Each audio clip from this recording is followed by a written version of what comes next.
All right, I'll get started for everyone. So hi everyone, thank you for coming tonight. My name is Grace Collars and I'm an AmeriCorps member at Conservation Nebraska, and I'll be your host for tonight's event. My fellow AmeriCorps members, Kendra and Eric, plan tonight's event, so I'll be on the technology side of things. So I'd like to start off reminding everyone your cameras are turned off and you are automatically muted. So if you have any questions throughout the presentation, you can drop them in the chat or the Q&A function. And there will be a poll sent out at the end of the presentation. So if you complete this poll, you'll be entered to win a $25 gift card. So I recommend doing it. And this just helps us see what you guys want to learn, and then it helps with our grant funding and planning future events. So now I'll hand it off to Eric to introduce our speaker for today. Hi, I'm Eric Davis. We are doing this event through the soil health team through our AmeriCorps service with Conservation Nebraska. And I'm here to introduce Del Ficke from Ficke Cattle Company and Graze Master Genetics. They offer the industry best red Angus and composite cattle. I'm sure he's going to talk a little bit more about what composite cattle is. And they offer, Dell offers regenerative beef consulting to other farmers and holistically raised fresh beef straight from their farm to your table. So great way to talk about how grazing cattle helps our soil as well. So I'll give it over to Dell. Thank you so much. Yeah, we have a lot of things going on here. Like Eric said, I'm Del Ficke from Ficke Cattle Company, Graze Master Genetics. We're just outside of Lincoln, Nebraska, 14 miles. If you get on O Street and go to the roundabout by Pleasantdale, 2 more miles west and a quarter south, and you're at our farm. And I don't typically get too concerned about, talking about how many generations the family has been here, because I know if we don't get this right, there's nothing left for the future generations. And I see my granddaughters, in my thoughts and, my dreams every night on how we have to get this right. And grazing livestock, and where we do it with cattle, is so beneficial and was part of the original plan when this was all created.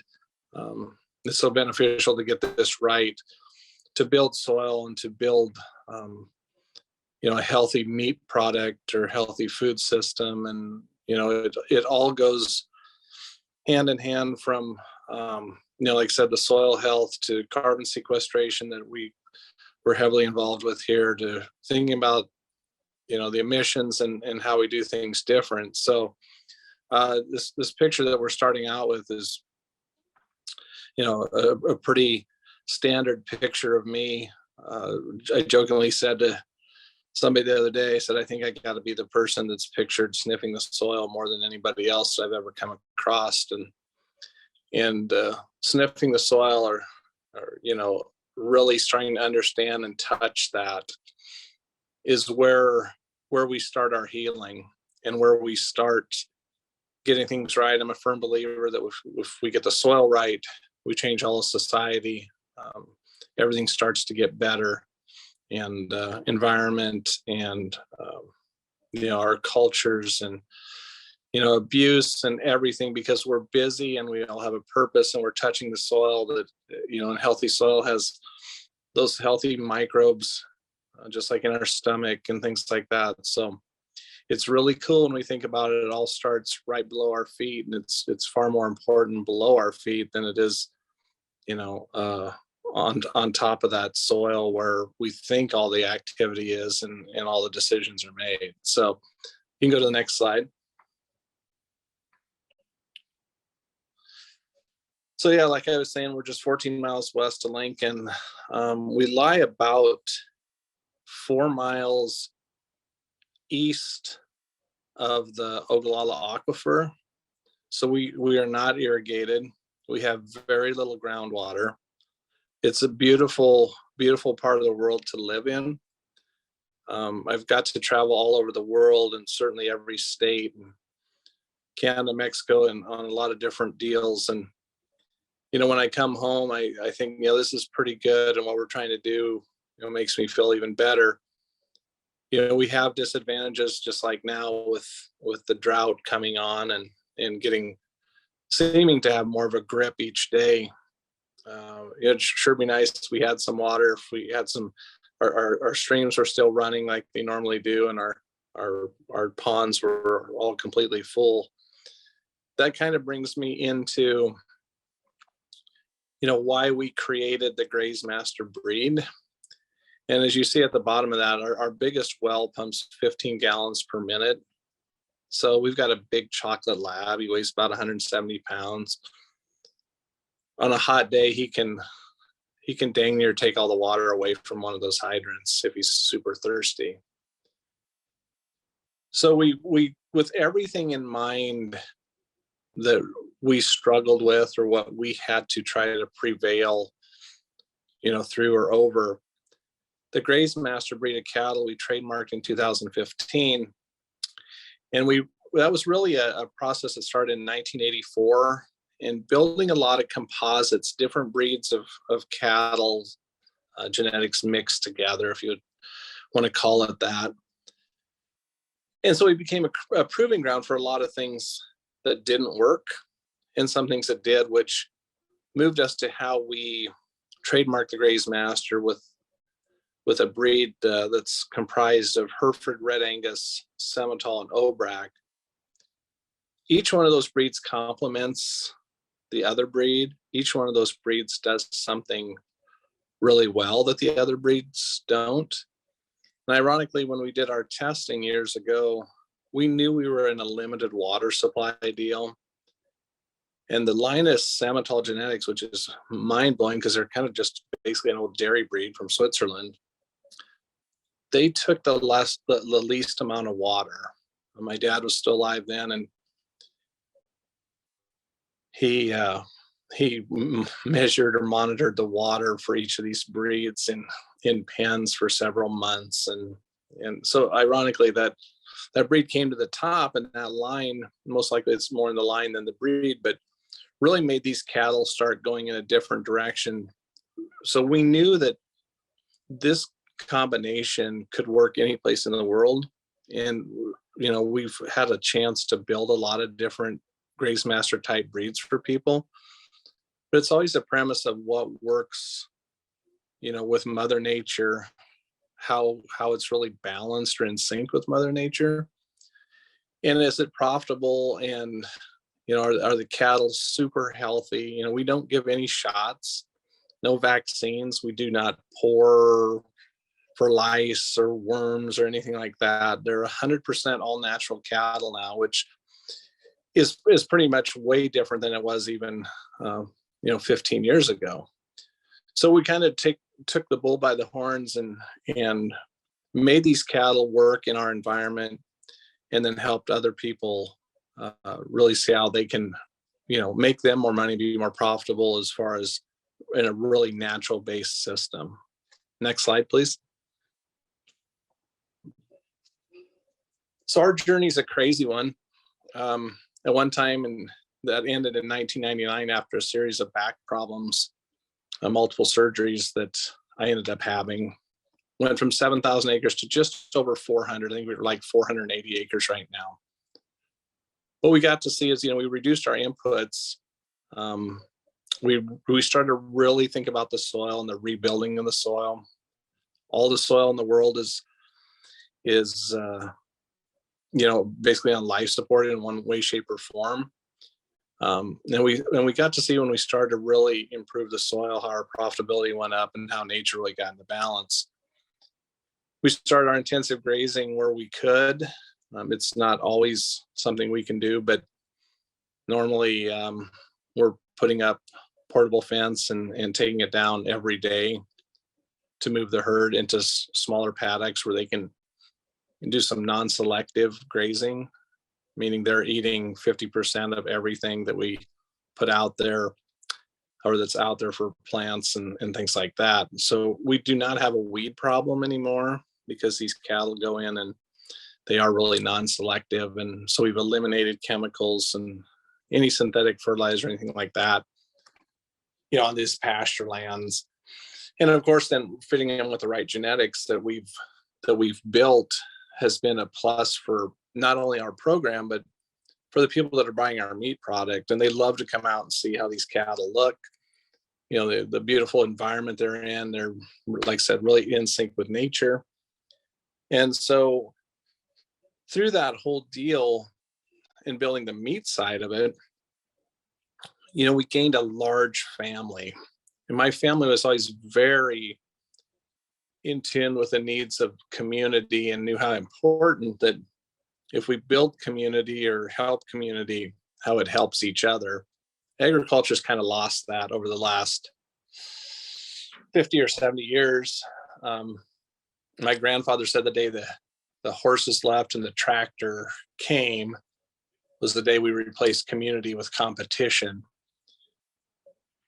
And he was pretty spot on with that. Because before that, you did work with your neighbors a lot. You didn't have the equipment, you didn't have that technology. And when the technology came, everyone kind of went on their own. Of course, the government didn't help, in the competition deal, and everyone's going after everyone else's, land to farm and things like that. But long story short, we know that we can do better on less. And we went from several thousand acres to where we're at today. And we're 80% more profitable than we were when we were trying to cover all that land and just not doing the right thing with it.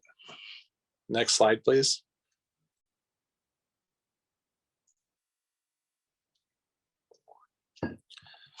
So this is kind of a cool little deal. It shows you can build soil really fast. You can make it,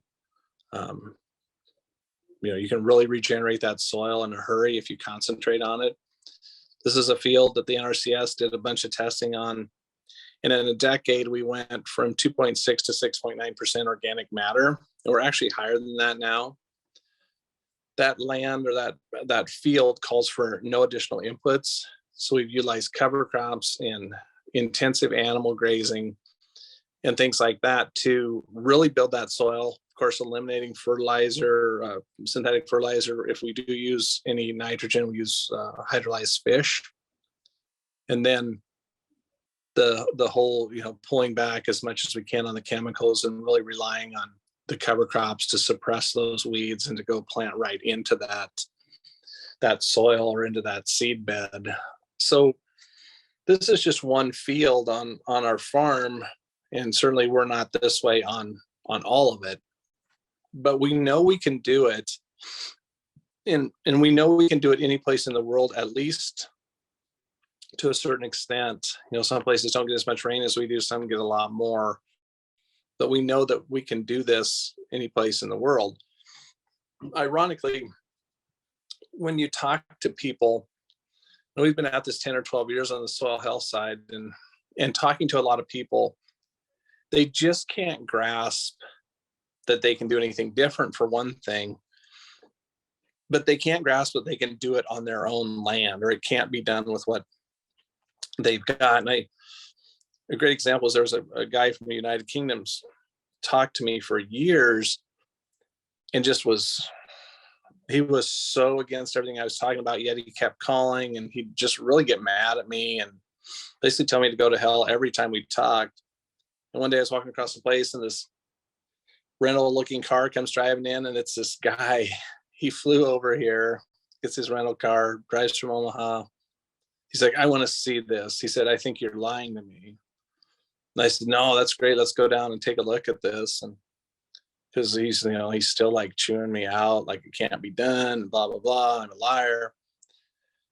And within 20 minutes, for sure less than a half hour after he got to see this field and the beauty and all the nature around it and everything coming together, and he jumps out of the car and he's just like, wow, these birds are really loud. And I said, yeah, you're getting things right when the birds come back. And he goes, okay. And he looked around, and less than a half hour, he's like, I can do this.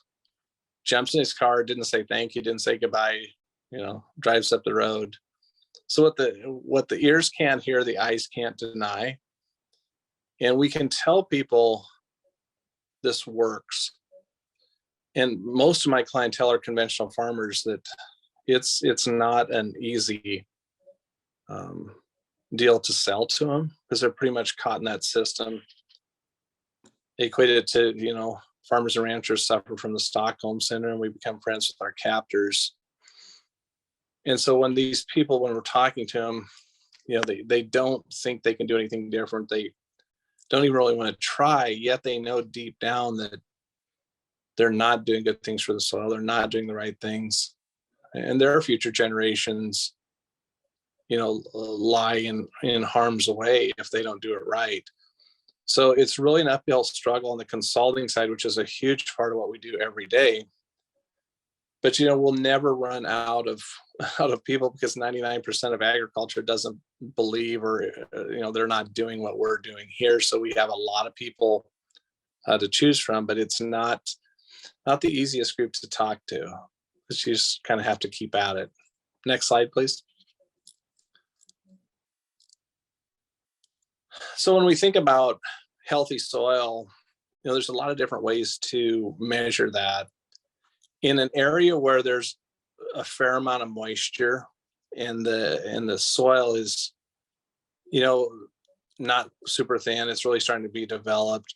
Earthworms are just the beautiful indicator that we're getting things right. And, when you think about an acre has several million earthworms, so they're creating through those channels, beautiful pores for that water to infiltrate, when we get these big rains. And we don't get any beautiful rains or nice all day rains anymore. It either doesn't or, you get 4 or 5 inches in an hour. That particular field that I was just talking about and where this picture come from can actually infiltrate about 13 inches of water an hour. We've created so much pore space. A lot of it has to do with the earthworms. There's more pore space, there's more air in that soil than there is soil. So, everything was put on this earth for a reason. We just screwed it up as human beings. We're the dumbest animal of them all. So with these millions of earthworms in an acre, they're depositing 700 pounds of nutrients per day. So our big deal is we get the cows across a lot of these acres. They're eating, healthy cover crops. Their manure and urine is intensified through the grazing of, tightening up how they graze. The earthworms always come underneath where that cow pie is. And they're coming to feed on those nutrients to start to pull them down into that soil and to really start to build them up. Darwin has a great book on earthworms, and it's one, if you're a soil geek or nerd like me and find the romance in the earthworm, it's really a good one to look into. Next slide. So when we started doing this, there were a few people. We were not the first. I don't think we're the best at doing it. I think we're some of the best at being very vocal about it, very passionate about it, and to use things that we already have around the place to build it. We do not want to spend extra money. We do not want our clients to go spend extra money. So the bale grazing part really started to build our soil in what we call our rescue spots, our spots that were really depleted or eroded slightly, something like that. So years ago, we started to put round bales in all those spots, let the cows eat what they want. Of course, they tromp the rest into the soil while they're depositing manure and urine, and also translocating seed from those bales and stomping that down into that soil. And so those spots that were bare, just 2 or 3 months before, you have life again, and you really build topsoil super fast. So we can, I think there's a slide down the road, down the presentation, but we can put or we've put round bales in some spots. And in 3 months, we've built 2 to 3 inches of topsoil. You know, the old saying is it might take 100 years or 1,000 years to build an inch. No, we just have to use what we have and know what we're doing and use the animals that are the natural fertilizers, the natural slightly disturbers with their hoof action of the soil. And we can really correct a lot of problems in not too much time. Next slide, please. So there I am in a pink shirt. Everybody's always like, geez, Del, can you wear anything brighter? Yes, I can wear brighter. Sometimes I wear yellow, all that stuff. I want people to, see me when they're driving down Highway 6 and wonder what that crazy guy's doing. That's one of the spots we bale grazed. You can see that that's just smooth brome. There's a monoculture. There's not a lot of diversity yet. But where we bale grazed that alfalfa, we built that soil so fast. And then there were seeds in that alfalfa we translocated, and that's starting to come through. But look at the numbers. Where we grazed that bale, there was, almost 5 tons per acre of dry matter. And outside that, just 2 or 3 inches outside of it, just a fraction of the production. That's an all natural way of building soil. You're already paying for that bale of hay for the cows for their feed. That's just all gravy. That's extra. We're building that in a really natural way. And that doesn't take a rocket scientist to do stuff like that.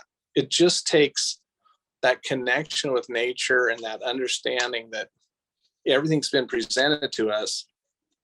A lot of times we don't have to buy it. We just have to look with what we have and use our minds a little bit to do the things that really start getting that back. Because like I said, every acre is depleted in some way, shape, or form, and it's so easy to do with a system like this. Next slide, please.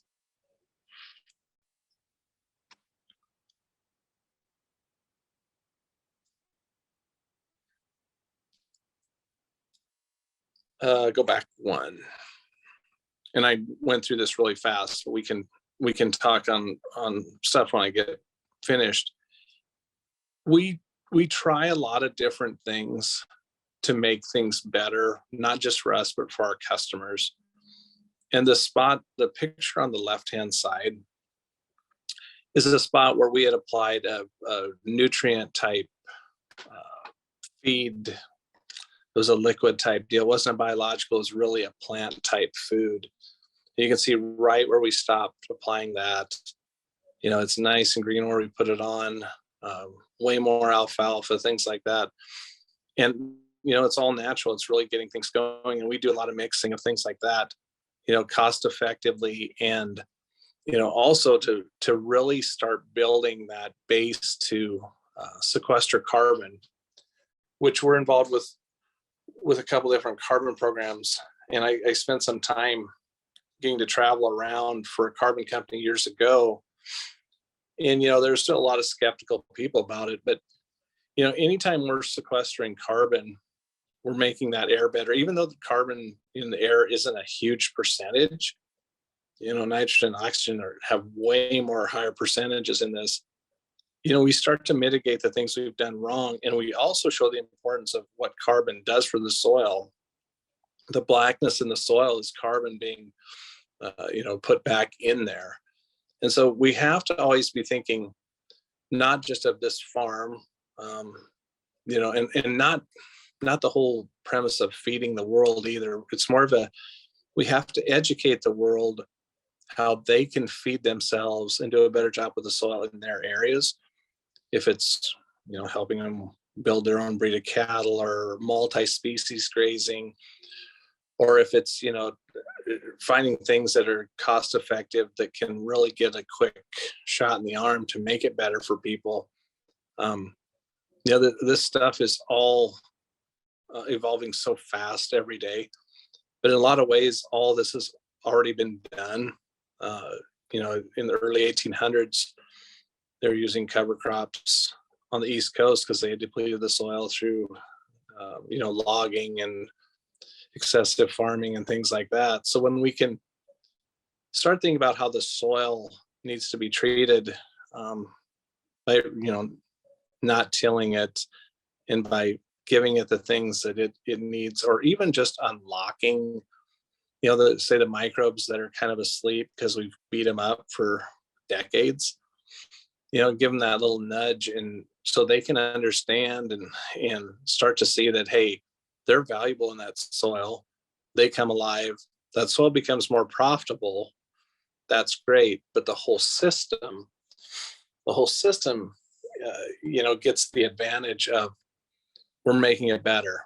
And we're firm believers, that we have to have a very holistic system. My grandfather was quite a naturalist and taught me so many things that, I guess as a small boy, I wasn't thinking I was hearing, but the older I got, I really understood what he was saying, and how when we do get that balanced, we're getting it right. And it can't just be one crop. It can't just be one type of livestock. It can't just be one idea. It all has to be a very, like I said before, very community-based. We're all bringing ideas. I've learned more from people, from town or the big cities that come out and, ask me things than I do from people in agriculture, because they look at it with a really cool, fresh perspective. And the nature groups that have been out here to see how we did balance that, is very rewarding. And so there is promise for that next generation. There's hope in what we're doing, and the results in that, the picture on the right, that's some triticale and hairy vetch that we use in a lot of our cover crop mixes. That's most of our nutrients. That's our cow feed. That's great for the early pollinators. Hairy vetch fixes a lot of nitrogen. So, you go in, the cows eat it. What's left, we plant into. All of a sudden, we're not putting all those harmful things into it. We're saving just a ton of money in that process. But the real reward is seeing how everything comes back in balance, and you start seeing every type of butterfly. And we were just talking the other day on the monarch butterflies, and they're thinking they should be on the endangered species list, and I can totally believe that, because we have them here, but all around us on the neighboring farms, I'm sure there's not any, because they're spraying a lot of harmful chemicals on corn and soybeans and things like that. So when you get it right, when you have so many species of plants, when you have the livestock working for you right, it's all in balance. And you can have some things that come in and ding you a little bit that don't hurt, because everything, you have so much, and you have so much diversity. So you can't go wrong, and you can't do wrong in this. You just have to start.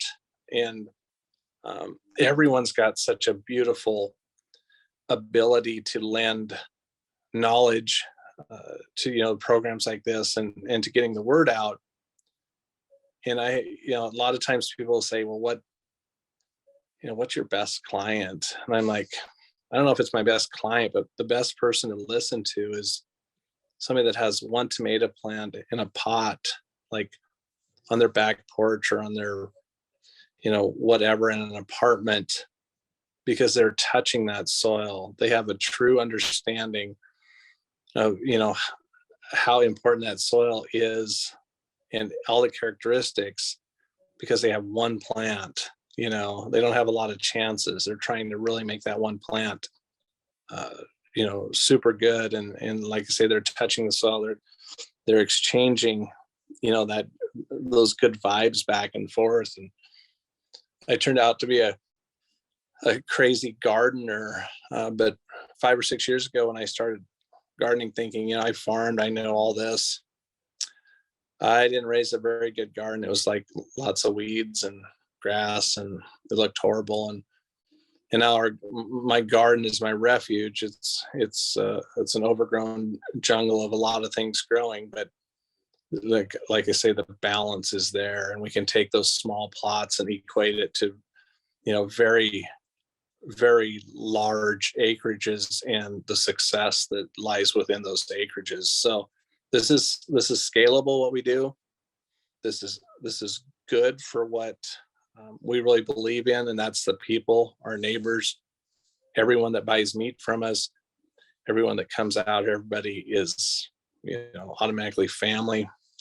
We know everyone we market to, and I want them to be eating the best of the best and the healthiest, just like I feed my family, and that comes from a long line of people in my past and family really pushing the community component and things like that. I think it's the last slide. So this is a kind of a shameless promotion deal, but August 26th and 27th in Sidney, Nebraska, way out west, our group is having a kind of a one-of-a-kind type ag seminar where we're getting, we're rolling up our sleeves.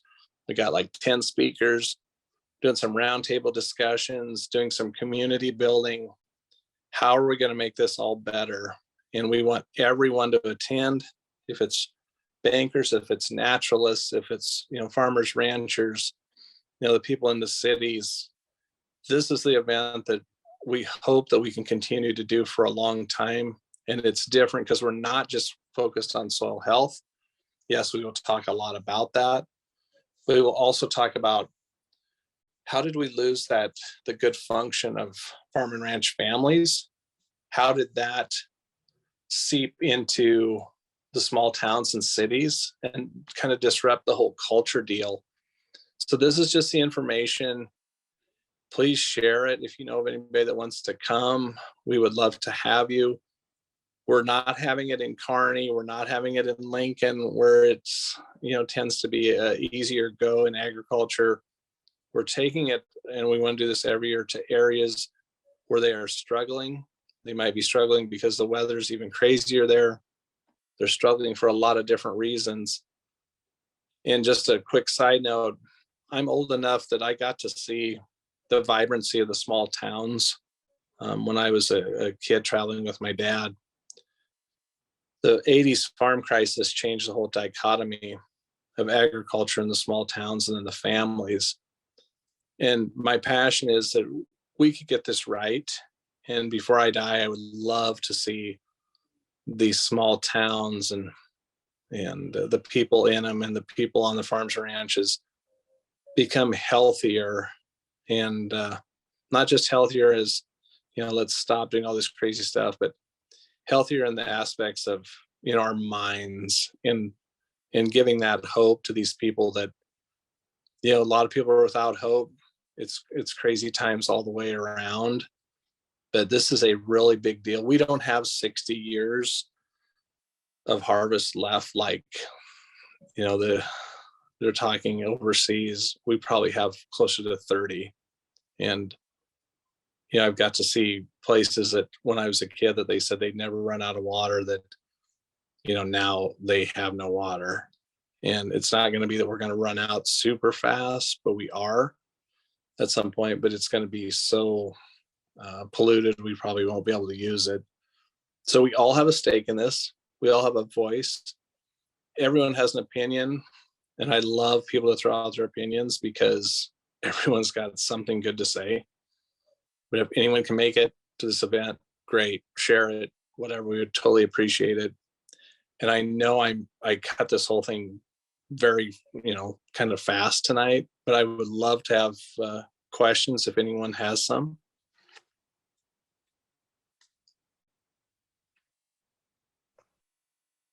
Thank you so much, Del.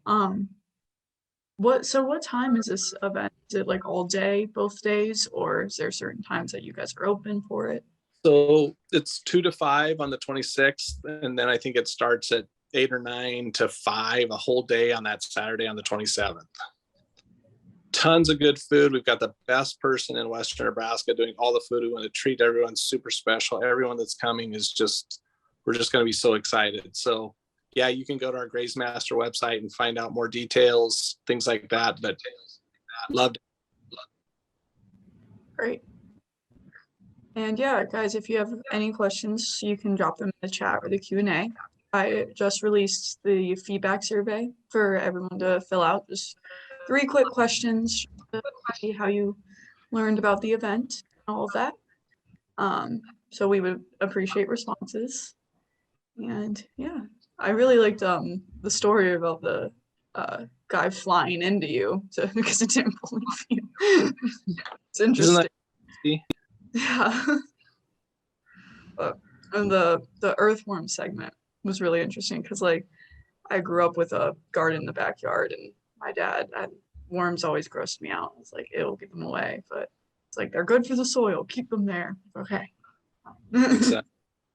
Now I can go off on a whole tangent on earthworms and flowers. I was sitting here this morning looking at my phone, and I have like 890 prairie flower pictures from around the farm. And someday I hope to do a little book, so people can see where we come from, because a lot of these plants and things, been gone for 100 years and we brought them back. So yeah, I can totally geek out on any subject you guys want me to. Mm-hmm.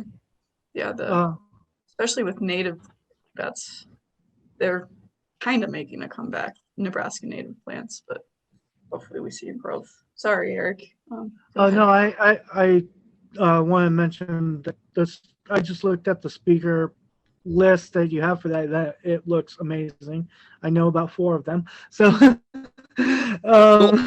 of course you do. And I have a question about flyover spraying. Do you have a issue with overspraying in your area there, Del? Everybody knows we're doing something different. It's pretty much all old families. We have a lot of people that are really respectful of what we're doing, but still it's that education with those people that we're trying to make it better, and so they understand too. And luckily every one of our neighbors is doing something regenerative now, even if they don't call it that. So they'll pick up momentum in that. But knock on wood, we've been really blessed. But we know that we're in kind of a very unique, isolated part right here too.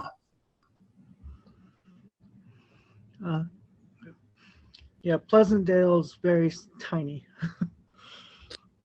Yep, it's it's a small town, and our fields our topography is much different than if you go 2 miles west of me where the fields turn big, and we're rolling hills. It's beautiful, some rocks and clay and pastures and ponds and tons of trees. And I used to cuss all that, and now I'm just so grateful for it. So I actually had a question about your garden. So I'm based in, and we have our community garden.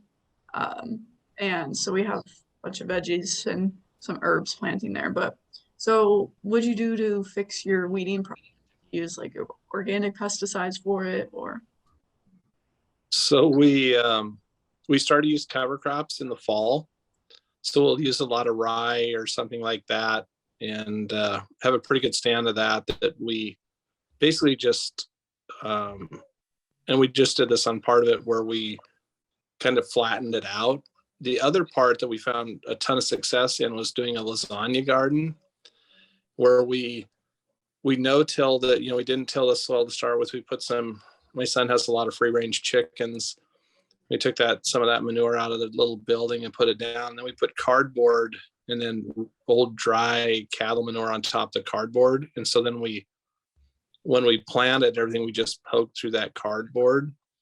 And so we suppressed all the weeds. And the cool thing about the cardboard is that's a good source of carbon as it breaks down to go into that soil. So we're so blown away by the results of that if we can't screw it up, I don't think anyone could. Yeah. Awesome. Thank you. And we just have a comment in the Q&A. Just, I really appreciate your down-to-earth, common sense approach to this topic. Thank you. Well, thank you. Words. That's from Peggy. She's one of our coworkers, so it's great. Beautiful. Yeah. All right. Well, if no one else has anything, I think we can part ways, but thank you so much, Del. Thank you for having me, and anybody can reach out anytime. I answer any call or text or email. All right. Thank you for coming, everyone. Thank Have a you. nice